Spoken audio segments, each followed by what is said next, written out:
ಆತ್ಮೀಯ ವೀಕ್ಷಕರೇ, Royce and creations YouTube ಚಾನಲ್ಗೆ ನಿಮಗೆ ಸ್ವಾಗತ. ಇಂದಿನ ಈ ವಿಡಿಯೋದಲ್ಲಿ 8ನೇ ತರಗತಿಯ ದ್ವಿತೀಯ ಸಂಕಲನಾತ್ಮಕ ಪರೀಕ್ಷೆ 2025 ಗಣಿತ ವಿಷಯದ ಪ್ರಶ್ನೆ ಪತ್ರಿಕೆಯನ್ನು ಅವುಗಳ ಸಂಪೂರ್ಣ ಉತ್ತರಗಳೊಂದಿಗೆ ವಿಶ್ಲೇಷಿಸೋಣ. ಯಾರೆಲ್ಲ ಮೊದಲ ಬಾರಿ ನಮ್ಮ ಚಾನೆಲ್ ನೋಡ್ತಾ ಇದ್ದೀರಾ, ಸಬ್ಸ್ಕ್ರೈಬ್ ಮಾಡಿ ಹಾಗೂ ನಿಮ್ಮ ಫ್ರೆಂಡ್ಸಿಗೆ ಶೇರ್ ಮಾಡಿ. ಸೊ ಈಗ ಆಲ್ರೆಡಿ ನಾನು ಗಣಿತ ವಿಷಯಕ್ಕೆ ಸಂಬಂಧಿಸಿದಂತೆ 4-5 ಮಾಡೆಲ್ ಕ್ವಶನ್ ಪೇಪರನ್ನು ನಿಮ್ಮ ಜೊತೆ ಶೇರ್ ಮಾಡಿದ್ದೀನಿ ಮಕ್ಕಳ. ಸೊ ಆ ಉತ್ತರಗಳನ್ನು ನೋಡಿ ಪ್ರಾಕ್ಟೀಸ್ ಮಾಡ್ಕೊಳ್ಳಿ. ಅದೇ ರೀತಿ ಈ ವಿಡಿಯೋನು ಸಹ ಪೂರ್ತಿಯಾಗಿ ನೋಡಿ ಇದರ ಉಪಯೋಗವನ್ನು ಪಡ್ಕೊಳ್ಳಿ ನೀವು ಅಂತ ಹೇಳ್ತಾ ವಿಡಿಯೋನ ಪ್ರಾರಂಭಿಸ್ತಾ ಇದ್ದೀನಿ. ಪ್ರಶ್ನೆ 1, ಫಸ್ಟ್ ಮೇನ್ ಕೆಳಗೆ ಕೊಟ್ಟಿರುವ 4 ಉತ್ತರಗಳಿಗೆ ಸರಿಯಾದದ್ದನ್ನು ಆರಿಸಿ ಬರೆಯಿರಿ. ಫಸ್ಟ್ ಕ್ವಶನ್, ಸ್ವಾಭಾವಿಕ ಸಂಖ್ಯೆಗಳನ್ನು ಸೂಚಿಸುವ ಸಂಕೇತ ಕೇಳಿದರೆ. ಸೊ ಇಲ್ಲಿ WNQZ. ಸೊ ಎಲ್ಲ ಸಂಕೇತಗಳನ್ನು ಕಲ್ತ್ಕೊಂಡಿರಿ ಮಕ್ಕಳ. W ಅಂತ ಹೇಳಿದ್ರೆ ಪೂರ್ಣಾಂಕಗಳು, N ಅಂದರೆ ಸ್ವಾಭಾವಿಕ ಸಂಖ್ಯೆಗಳು, Q ಅಂದರೆ ಭಾಗಲಬ್ಧ ಸಂಖ್ಯೆಗಳು, Z ಅಂತ ಹೇಳಿದ್ರೆ ಇಂಟೀಜರ್ಸ್. ಸೊ ಹಾಗಾಗಿ ಆಪ್ಷನ್ ಬಿ ರೈಟ್ ಆನ್ಸರ್ ಆಗಿರ್ತದೆ. ಎರಡನೇ ಪ್ರಶ್ನೆ, 3x = 2x + 18. ಈ ಸಮೀಕರಣದಲ್ಲಿ x ನ ಬೆಲೆ ಕೇಳಿದ್ದಾರೆ. ಸೊ ಇಲ್ಲಿ 3x ಇದೆ, ಇಲ್ಲಿ 2x ಇದೆ. ಈ ಕಡೆ ಹೋದ್ರೆ ಏನಾಗುತ್ತೆ, x ಆಗುತ್ತೆ, ಮೈನಸ್ ಆಗುತ್ತೆ. ಸೊ ಹಾಗಾಗಿ x = 18. ಹಾಗಾಗಿ ಆಪ್ಷನ್ ಸಿ ನಲ್ಲಿರೋ 18 ರೈಟ್ ಆನ್ಸರ್. ಮೂರನೇ ಪ್ರಶ್ನೆ, 2 + -0 ಈ ಖಾಲಿ ಜಾಗದಲ್ಲಿ ಇರಬೇಕಾದಂತಹ ಸಂಖ್ಯೆ ಎಷ್ಟು ಅಂತ ಕೇಳಿದ್ದಾರೆ. 2+, ಸೊ ಇಲ್ಲಿ ನಮಗೆ =0 ಬರಬೇಕು ಅಂತ ಹೇಳಿದ್ರೆ, ಸೊ ನಮಗಿಲ್ಲಿ ಬರಬೇಕಾಗಿರೋ ಸಂಖ್ಯೆ ಯಾವುದು? ಎಸ್, -2 ಆಗಿರ್ತದೆ. ಹಾಗಾಗಿ ಆಪ್ಷನ್ ಬಿ -2 ಸರಿಯಾಗಿರೋ ಉತ್ತರ. ನಾಲ್ಕನೇ ಪ್ರಶ್ನೆ, a⁻m × a⁻n = so a⁻m + n ಆಗ್ತದೆ. ಸೊ ನಮಗೆ ನಿಯಮಗಳು ಗೊತ್ತಿರಬೇಕು. ಆಪ್ಷನ್ ಎ ನಲ್ಲಿರೋ ಉತ್ತರ ಸರಿಯಾಗಿರೋ ಅಂಥದ್ದು. ಐದನೆಯ ಪ್ರಶ್ನೆ, 10x² / 5x = ಸೊ ಅಲ್ಲಿ ಏನಾಗ್ತದೆ, 5 1 5, 5 2 10. ಹಾಗಾಗಿ x 1x ಕ್ಯಾನ್ಸಲ್ ಆಗುತ್ತೆ, ಉಳಿಯುವಂಥದ್ದು 2x. ಹಾಗಾಗಿ ಆಪ್ಷನ್ ಬಿ ನಲ್ಲಿರೋ 2x ಸರಿಯಾದಂತಹ ಉತ್ತರ. ಇದಿಷ್ಟು MCQ questions. Next question number 2 ಬಿಡಿಸಿರಿ. ಇಲ್ಲಿ 6 ಪ್ರಶ್ನೆಗಳು ಬರ್ತದೆ. 2/5 × 1 = 2/5. ಇದು ಗುಣಾಕಾರದ ಯಾವ ನಿಯಮವನ್ನು ತಿಳಿಸಿ. ಸೊ ಇದು ಗುಣಾಕಾರದ ಅನನ್ಯತಾಂಶ ಅಂತ ಹೇಳಿ ನಾವು ಕರಿತೀವಿ. ಹಾಗಾಗಿ ಗುಣಾಕಾರದ ಅನನ್ಯತಾಂಶ ಅಂತ ಹೇಳಿ ಬರೆದ್ರೆ ನಮಗೆ 1 ಅಂಕ ಸಿಗ್ತದೆ. ಎರಡನೇ ಪ್ರಶ್ನೆ, ಎಲ್ಲ ವಜ್ರಾಕೃತಿಗಳು ಸಮಾಂತರ ಚತುರ್ಭುಜಗಳು. ಈ ಹೇಳಿಕೆಯನ್ನು ಸರಿ ಅಥವಾ ತಪ್ಪು ತಿಳಿಸಿರಿ. SL ಈ ಹೇಳಿಕೆ ಸರಿಯಾಗಿದೆ. ಮೂರನೇ ಪ್ರಶ್ನೆ, 25ರ ವರ್ಗ ಸಂಖ್ಯೆಯಲ್ಲಿ ಬಿಡಿ ಸ್ಥಾನದ ಅಂಕಿ ಯಾವುದು ಕೇಳಿದ್ದಾರೆ ಮಕ್ಕಳು. ಸೊ 25ರ ವರ್ಗ ಸಂಖ್ಯೆ ಅಂತ ಹೇಳಿದ್ರೆ 25ರ 5. ಸೊ ಇದನ್ನು ನೀವು ಗುಣಿಸಿ ಮಕ್ಕಳ. 25 25 625 ಬರುತ್ತೆ. ಸೊ ಹಾಗಾಗಿ ನಮಗೆ ಬಿಡಿ ಸ್ಥಾನದಲ್ಲಿ ಬರುವಂಥದ್ದು 5 ಆಗ್ತದೆ. ಹಾಗಾಗಿ ನೀವು ಇಷ್ಟೆಲ್ಲ ಬರೆಯುವಂಥದ್ದು ಗೊತ್ತಾಗಲಿಲ್ಲ ಅಂತ ಹೇಳಿದರೆ ಡೈರೆಕ್ಟಾಗಿ ನೀವು ಬಿಡಿ ಸ್ಥಾನದಲ್ಲಿ ಬರುವಂತಹದ್ದು 5 ಅಂತ ಹೇಳಿ ನಾವು ಬರಿಬೋದು. ಇಲ್ಲಿ ನೋಡಿ ಮಗ, ಈ ಥರ ಹ್ಯಾಂಡ್ ರೈಟಿಂಗು ಪಕ್ಕ ಬರೋದಿಲ್ಲ ನೀಟಾಗಿ, ಇದಾದರೆ ನಾನು ಅದಕ್ಕೆ ನೋಡ್ಬೇಕು ಅದನ್ನ. ನೆಕ್ಸ್ಟ್ ನಾಲ್ಕನೇದು, 2x² × -3x ಗುಣಲಬ್ಧವೇನು. ಇಲ್ಲಿ ಗುಣಾಕಾರ ಮಾಡಬೇಕು ಮಕ್ಕಳ. ಫಸ್ಟ್ ನಾವು ಸಹಗುಣಕಗಳನ್ನು ಗುಣಾಕಾರ ಮಾಡೋಣ. +× -, -3 6, x × x² ಮಾಡಿದ್ರೆ x⁻3 ಆಗ್ತದೆ. ಹಾಗಾಗಿ -6x⁻3 ಸರಿಯಾದ ಉತ್ತರ.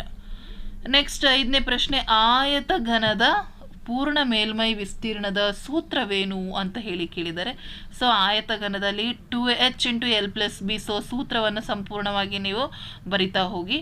ನೆಕ್ಸ್ಟ್ ಆರನೇ ಪ್ರಶ್ನೆ, 2p² - 4 ಇದರ ಅಪವರ್ತನಗಳು ಯಾವ್ಯಾವು ಅಂತ ಹೇಳಿ ಕೇಳಿದ್ದಾರೆ ಮಕ್ಕಳ. ಸೊ ಇವೆರಡರಲ್ಲಿ ಕಾಮನ್ ಇರೋವಂಥದ್ದು 2 ಅನ್ನು ನಾವು ಕಾಮನ್ ತೆಗೆದ್ರೆ ವಿಲ್ ಗೆಟ್ p² - 2 ಆಗ್ತದೆ. ಹಾಗಾಗಿ ಇದರ ಅಪವರ್ತನಗಳು ಯಾವ್ಯಾವ ಅಂತ ಹೇಳಿದರೆ 1 0 ಆಗ್ತದೆ. ಸೊ 1 p² = 2 ಆಗ್ತದೆ. ಸೊ ಇದು ನಮಗೆ ಇದರ ಅಪವರ್ತನ ಆಗ್ತದೆ. p ± √ ಆಗ್ತದೆ. ನೆಕ್ಸ್ಟ್ ಇದಿಷ್ಟು ನಿಮಗೆ ಆನ್ಸರ್ ಕ್ವಶನ್ಸ್ ಆಗ್ತದೆ. Next question number 3 ಬಿಡಿಸಿರಿ. ಇದರಲ್ಲಿ 2 ಅಂಕದ ಪ್ರಶ್ನೆಗಳು. ಒಂದನೇ ಪ್ರಶ್ನೆ, 2/3 ಮತ್ತು 3/2 ಇವುಗಳ ಸಂಕಲನದ ಪರಿವರ್ತನೆಯ ನಿಯಮವನ್ನು ಪರೀಕ್ಷಿಸಿ ಅಂತ ಹೇಳಿ ಕೇಳಿದ್ದಾರೆ ಮಕ್ಕಳ. ಸೊ ನೀವು ಇಲ್ಲಿ a + b = b + a. So ಈ ಒಂದು ನಿಯಮವನ್ನು ನೀವು ಈ ಸಂಖ್ಯೆಯನ್ನು ತೆಗೆದುಕೊಂಡು ಪ್ರೂವ್ ಮಾಡಿ ತೋರಿಸ್ಬೇಕಾಗತ್ತೆ. ನೆಕ್ಸ್ಟ್ ಎರಡನೇದು ನಿಯಮಿತ ಬಹುಭುಜಾಕೃತಿಗಳು ಎಂದರೇನು? 6 ಬಾಹುಗಳು ಇರುವ ಬಹುಭುಜದ ಹೆಸರೇನು? ಸೊ 6 ಬಾಹುಗಳಿರೋದನ್ನ ಷಡ್ಭುಜಾಕೃತಿ ಅಂತ ಹೇಳಿ ನಾವು ಕರಿತೀವಿ ಮಕ್ಕಳ. ಸೊ ಅಥವಾ ಎಕ್ಸಗಾನ್ ಅಂತ ಹೇಳಿ ಕರಿತೀವಿ. ಮೂರನೇ ಪ್ರಶ್ನೆ, ಒಂದು ದಾಳ ಎಸೆದಾಗ ಸಮ ಸಂಖ್ಯೆಗಳು ಮತ್ತು ಅವಿಭಾಜ್ಯ ಸಂಖ್ಯೆಗಳ ಫಲಿತಗಳನ್ನು ಬರೀರಿ ಅಂತೇಳಿ. ಸಮ ಸಂಖ್ಯೆ, ಒಂದು ದಾಳ ಅಂತ ಹೇಳಿದ್ರೆ ನಮ್ಗೆ ಅದರಲ್ಲಿರುವಂಥದ್ದು 6 ಸಂಖ್ಯೆಗಳು. ಅದರಲ್ಲಿ ಸಮ ಸಂಖ್ಯೆಗಳು ಯಾವಪ್ಪ? 2, 4, 6. ಸೊ ಹಾಗಾಗಿ ನಮಗೆ ಸಿಗುವಂಥದ್ದು ಏನಾಗ್ತದೆ? 3/6. ಸೊ ಹಾಗಾಗಿ ನಮಗೆ 1/2 ಆಗುತ್ತದೆ ಮೊದಲನೇ ಉತ್ತರ.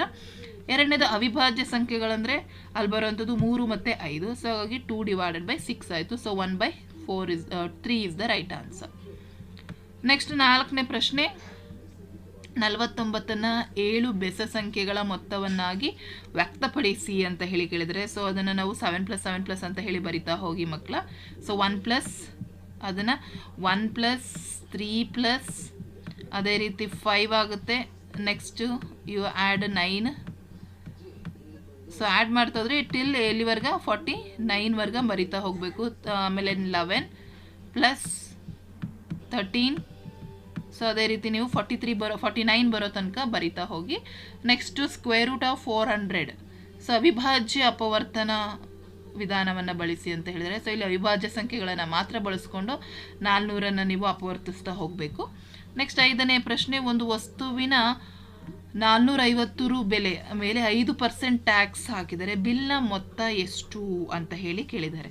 ಸೊ 450 ರೂಪಾಯಿಗೆ 5% ಹಾಕಿದ್ರೆ ಸೊ ನಮಗೆ 100 ರೂಪಾಯಿಗೆ ಎಷ್ಟು ಹಾಕಿದರೆ ಗೊತ್ತಾಗ್ತದೆ. ಅಲ್ಲಿಗೆ ನಮಗೆ ಟೋಟಲ್ ಫಸ್ಟ್ ಟ್ಯಾಕ್ಸನ್ನು ಕಂಡಿಡ್ಕೊಬಿಡೋಣ. ಸೊ ಅಲ್ಲಿಗೆ ನಮಗೆ ಅದು ಗೊತ್ತಾಗುತ್ತೆ. ಸೊ 5/100 × 450. ಅರ್ಥ ಆಗ್ತಾ ಇದೆಯಾ? ಸೊ ಈ ರೀತಿ ನೀವು ಮಾಡಬೇಕಾಗುತ್ತೆ ಮಕ್ಕಳ. ಸೊ ಈ ರೀತಿ ಮಾಡಿದಾಗ ನಮಗೆ ಅಲ್ಲಿ ಗೊತ್ತಾಗುತ್ತೆ 0ಗೆ 0 ಕ್ಯಾನ್ಸಲ್, 5 1s 5 2s. ಸೊ ಹೋಗಿ 2 ಇಂದ 45ನ ಡಿವೈಡ್ ಮಾಡಿದ್ರೆ ವಿಲ್ ಗೆಟ್, ಸೊ ಉಳಿಯುವಂಥ 10 ಉಳಿತದೆ. So 5 2s 5 9s 45. ಸೊ ಹಾಗಾಗಿ 9 5s 45. ಸೊ 2 ಇಂದ 45ನ ಮಾಡಿದರೆ ಇಷ್ಟು ದುಡ್ಡು ನಮಗೆ ಎಷ್ಟಕ್ಕೆ 450 ರೂಪಾಯಿಗೆ ನಾವು ಖರ್ಚು ಮಾಡ್ತಾ ಇದ್ದೀವಿ. ಹಾಗಾಗಿ ನಮಗೆ ಬಿಲ್ ಮೊತ್ತ ಏನಾಗ್ತದೆ? ಸೊ ಈಸಿಲಿ ನೀವು ಅದನ್ನು ಫೈಂಡ್ ಔಟನ್ನು ಮಾಡ್ಬೋದು ಮಕ್ಕಳ. ಸೊ ನಮಗೆ ಬರುವಂಥದ್ದು ಎಷ್ಟು? 45/2 ಆಗ್ತದೆ. ದಟ್ ಮೀನ್ಸ್ 22.5 ರುಪೀಸನ್ನು ನಾವು ಕಟ್ತಾ ಇದ್ದೀವಿ. ಸೊ ಅದನ್ನು ಮೈನಸ್ ಮಾಡಿ 450 ರುಪೀಸನ್ನು ಮಾಡಿದ್ರೆ ನಮಗೆ ಬರುವಂಥದ್ದು 427 ರೂಪಾಯಿ ಬರುತ್ತದೆ. ಹಾಗಾಗಿ ಆ ಬಿಲ್ನ ಮೊತ್ತ ಎಷ್ಟಾಗ್ತದೆ ಮಕ್ಕಳ? 427 ರೂಪಾಯಿ. 6ನೇ ಪ್ರಶ್ನೆ, 5a 3a² 7a³ to the power 4 ಇವುಗಳ ಗುಣಲಬ್ಧ ಕೇಳಿದರೆ 5 3 15. ಅರ್ಥ ಆಗ್ತಿದೆಯಲ್ಲ? ಸೊ ಫಸ್ಟ್ ಸಹಗುಣಕಗಳನ್ನ ಗುಣಿಸಿ 15 ಗುಣಿಸು 7 ಮಾಡಿದ್ರೆ ನಮಗೆ 105 ಬರುತ್ತೆ. ಸೊ ಹಾಗಾಗಿ ಅಲ್ಲಿ ನಮಗೆ ಬರುವಂತಹ ಆನ್ಸರು 105 a⁻7 ಆಗ್ತದೆ. ನೆಕ್ಸ್ಟ್, ಒಂದು ಘನದ ಅಂಚನ್ನು 2ರಷ್ಟು ಹೆಚ್ಚಿಸಿದರೆ ಅದರ ಗಾತ್ರ ಎಷ್ಟು ಪಟ್ಟು ಹೆಚ್ಚಾಗ್ತದೆ? ನೆಕ್ಸ್ಟ್ ನಮಗಿಲ್ಲಿ 2⁻⁻1 ಗುಣಿಸು 4⁻⁻1 divided by 2 to the power -2 ಬೆಲೆ ಎಷ್ಟು? ಅಥವಾ ಬೇಕಾದ 2 ಘಾತಾಂಕಗಳ ನಿಯಮ. ಆಲ್ರೆಡಿ ಒಂದು ಕೊಟ್ಬಿಟ್ಟಿದ್ರೆ a⁻m × a⁻n = a⁻m + n, a⁻m all to the power of n = a⁻m × n. So ಯಾವುದಾದ್ರೂ 2 ಘಾತಾಂಕದ ನಿಯಮವನ್ನು ಬರೀರಿ. ಸೊ ಇದು ಸಹ ಈಸಿ ಇದೆ ಮಕ್ಕಳ, ಮಾಡ್ಬೋದು. ನೆಕ್ಸ್ಟ್ 4th ಮೇನಲ್ಲಿ 3 ಅಂಕದ ಪ್ರಶ್ನೆಗಳು ಬರ್ತದೆ. a 1/2, b 3/2, c 2/3 ಇವುಗಳನ್ನು ಬಳಸಿ ಸಂಕಲನದ ವಿತರಣಾ ನಿಯಮವನ್ನು ಪರೀಕ್ಷಿಸಿ. ಕೊಟ್ಟಿರುವ ಸಮಾಂತರ ಚತುರ್ಭುಜದಲ್ಲಿ XY ಬೆಲೆಯನ್ನು ಕಂಡುಹಿಡಿಯಿರಿ. ಸೊ ಬಹಳ ಈಸಿ ಮಕ್ಕಳ, ಎಕ್ಸ್ ಮತ್ತು ವೈ ಬೆಲೆಯನ್ನು ಕಂಡುಹಿಡಿಯಲಿಕ್ಕೆ. ಸೊ ಯಾಕೆಂತ ಹೇಳಿದ್ರೆ ನಮಗೆ ಗೊತ್ತಿದೆ ಮಕ್ಕಳ, ಈ ಒಂದು ಸಮಾಂತರ ಚತುರ್ಭುಜದಲ್ಲಿ ಕರ್ಣಗಳು ಸಮನಾಗಿರ್ತದೆ. ಹಾಗಾಗಿ ನೀವು 20 + y + z = 16 + x + y ಅಂತ ಬರೆದ್ರೆ x ಬೆಲೆನೂ ಬರ್ತದೆ, y ಬೆಲೆನೂ ಬರ್ತದೆ.